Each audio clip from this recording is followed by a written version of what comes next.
महिनाभर टिकणारी सोलापुरी पद्धतीची खमंग अशी बाजरीची भाकरी चुलीवरच्या पद्धतीप्रमाणे गॅसवर आज करून पाहणार आहोत. चवीला एकदम खमंग, कुरकुरीत, खुसखुशीत. आणि आम्ही सोलापूरला राहतो म्हणून इथे मी सोलापूर पद्धतीची अगदी घरगुती पद्धतीची भाकरी दाखवली आहे. तर मध्येच व्हिडिओ कुठेही स्किप न करता शेवटपर्यंत नक्कीच बघा. तर व्हिडिओ आवडला असेल तर व्हिडिओला लाईक आणि शेअर करायला तर अजिबातच विसरू नका. चला तर आपण रेसिपीला सुरुवात करूया.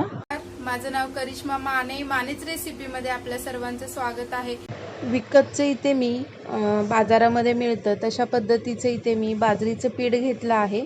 पीठ इथे मी 4 वाट्या मोजून घेतले आहेत आणि हे पीठ आहे ते आपण चाळून घेणार आहोत, जेणेकरून बाजरीमधला कोंडा, बाजरीचे जाडसर कण वगैरे राहिले असतील तर ते या चाळणीने निघून जातील आणि आपलं खाली छान मऊसूद असं पीठ परातीमध्ये येईल. तर इथे बघा आपलं बाजरीचं इथे पीठ चाळून तयार झालं आहे. इथे बघू शकता कोंडा देखील निघाला आहे.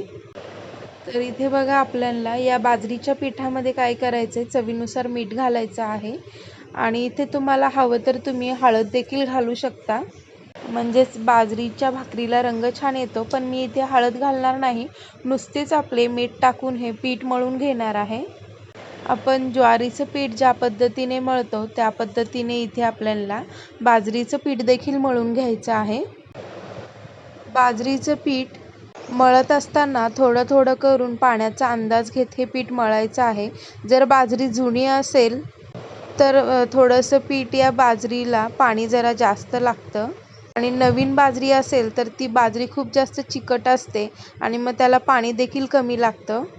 आणि थोडीशी नवीन बाजरीचं पीठ दळून आणताल ना ते थोडंसं हिरवट असं वाटतं पण, आणि जुन्या बाजरीचं जे पीठ आहे ते असं ह्या रंगाला ग्रे रंगाचं आल्यासारखं दिसतं. तर इथे बघू शकता बाजरीच्या भाकरी आहेत ते चवीला जुन्या किंवा नवीन बाजरी दोन्ही कशाही असू द्या, पण बाजरीची भाकरी ही चवीला खूप सुंदरच लागते. त्यातल्या त्यात आपण सोलापुरी पद्धतीच्या कडक भाकऱ्या करून घेणार आहोत. तर इथे बघा पीठ मळून झालं आहे. तर सोलापुरीमध्ये इथे चुलीवर ह्या कडक भाकऱ्या तयार केल्या जातात, पण आता मला इथे चुलीवर दाखवणं शक्य नव्हतं म्हणून इथे मी गॅसवरच या भाकऱ्या करून दाखवणार आहे. लिंबा एवढ्या आकाराचा इथे मी गोळा घेतला आहे पिठाचा आणि पीठ अगदी छान व्यवस्थितपणे मळून घ्यायचं आहे. तर इथे बघू शकता अंगठ्याचा जो भाग आहे ना हाताचा, त्याने आपलं हे पीठ चोळून घ्यायचं आहे, जेणेकरून भाकरी जी आहे ती आपली चवीला आणखीन खुसखुशीत आणि खुटखुटीत लागते आणि भाकरी देखील आपली खाताना खूप चवीला खमंग लागते. तर इथे आपण भाकरी बनवण्यासाठी, भाकरी थापून घेण्यासाठी इथे बाजरीचंच पीठ वापरलं आहे. बाजरीचं पीठ हाताने एका डायरेक्शनने थापून घ्यायचं आहे सुरुवातीला. तर इथे बघू शकता अगदी मी पातळ अशी भाकरी करणार आहे, जशी विकतची भाकरी मिळते तशा पद्धतीने इथे मी भाकरी करून घेणार आहे. सुरुवातीलाच पिठाचा उंडा जो आहे तो मी छोटा लहान असा धरला होता, म्हणून भाकरी करताना इथे थोडेसे क्रॅक देखील आल्यासारखे दिसत आहे. वरून आपल्याला तीळ लावून घ्यायचं आहे. तवा इथे गरम आहे आणि आपली ही भाकरी छान थापून घ्यायची आहे आणि तव्यावर घालून घ्यायची व्यवस्थितपणे.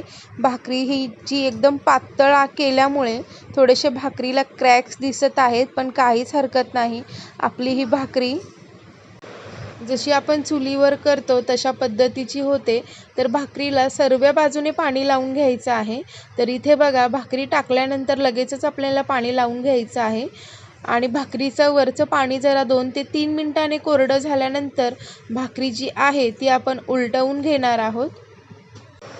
तर इथे बघा व्यवस्थितपणे भाकरीचं पाणी जे आहे ते कोरडं झालेलं दिसत आहे.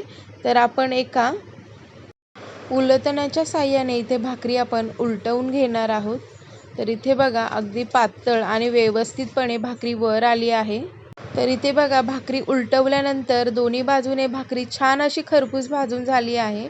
भाकरी ही चुलीवर सारखी खरपूस भाजण्यासाठी सुरुवातीला गॅस मोठा ठेवून दोन्ही बाजूने भाजून घ्यायची भाकरी आणि पूर्ण गॅस लहान ठेवून अशीच भाकरी तव्यावर सोडून द्यायची आहे.